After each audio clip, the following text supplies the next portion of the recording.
In a dramatic turn of events, Apple has managed to navigate through a legal minefield and bring back a vital health feature to its smartwatch lineup. The blood oxygen monitoring functionality, which was temporarily sidelined due to a patent spat, is making a comeback on select models of the Apple Watch. This comeback story begins with the unveiling of the latest watchOS 11.6.1 update and its counterpart, the iOS 18.6.1 update. Once these updates are installed on your Apple Watch Series 9, Series 10 and Ultra 2 and synced with your iPhone, the blood oxygen monitoring feature will spring back to life. But here's where it gets interesting. While US-based Apple Watch users might have felt the pinch of the import ban, international users remained blissfully unaffected. The reason?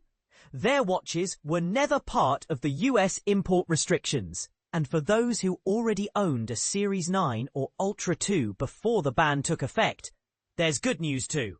The updates won't disrupt the functionality you've come to rely on. So, if you've been using the blood oxygen monitoring feature, you can breathe a sigh of relief. But let's rewind to the origins of this controversy. In 2020, Masimo, a medical technology company, accused Apple of foul play regarding the blood oxygen monitoring feature.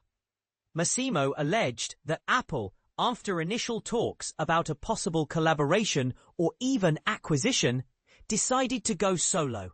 Apple reportedly hired Masimo's engineers to integrate the feature into its watches, leaving Masimo out in the cold. And this is the part most people miss. This saga highlights the cutthroat world of tech patents and the lengths companies go to protect their innovations. It's a reminder that behind every gadget lies a complex web of intellectual property rights. And sometimes the path to progress isn't always smooth sailing.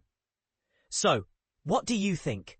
Is this just another chapter in the ongoing battle for tech supremacy? Or does it reveal deeper issues within the industry? Share your thoughts in the comments below.